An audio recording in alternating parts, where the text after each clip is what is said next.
আমি যদি আমার দল ছাতা নিয়ে নির্বাচন করি তাহলে এখানে ধানের শীষের কোনো প্রার্থী থাকবে না। বাংলাদেশ জাতীয়তাবাদী দল বিএনপির সাথে 2012 সন থেকে ফ্রন্ট হিসাবে 18 দলীয় তারপরে 20 দলীয় জোট হিসাবে জোটের প্রার্থী হিসাবে নির্বাচন করেছি। তারপরে একটা পর্যায়ে যখন জোট ভেঙে দেন তখন আমরা একসাথে মিলে যুগপথ আন্দোলন করেছি। যুগপথ আন্দোলনের সাথী হিসাবে বিএনপি যেই প্রোগ্রাম করেছে আমরা একই রকম প্রোগ্রাম করে তাদের সাথে ঐক্যবদ্ধ হয়ে স্বৈরাচারী শেখ হাসিনার বিরুদ্ধে আন্দোলন করেছি।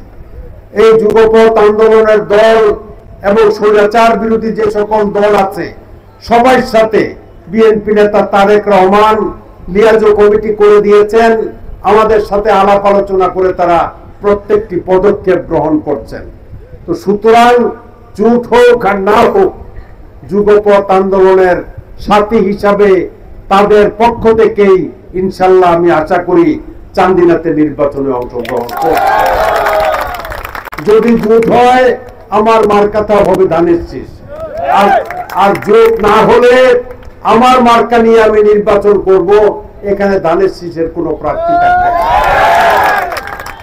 আপনারা বুঝতে পারছেন তো? সুতরাং ধানের শীষটাই বড় কথা না। আমি যদি আমার দল ছাতা নিয়ে নির্বাচন করি তাহলে এখানে ধানের শীষের কোনো প্রার্থী থাকবে না যদি জোট না হয়। আর যদি আগের মতো আমাদের জোট হয় তাহলে জোটের প্রার্থী হিসাবে আমি এখানে ধানের শীষ নিয়ে নির্বাচন করব। আমরা এই দেশটাকে স্বাধীন করেছি 1971 সনে।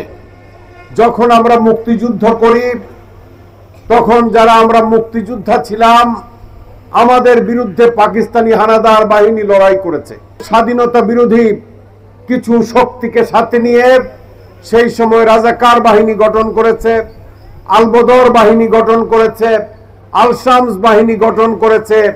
সেই আলবদর, রাজাকার, আল শামসরা মুক্তিযোদ্ধাদের বিরুদ্ধে অস্ত্র হাতে লড়াই করেছে। তারা এখনো এবং তাদের দল বাংলাদেশে বিদ্যমান আছে।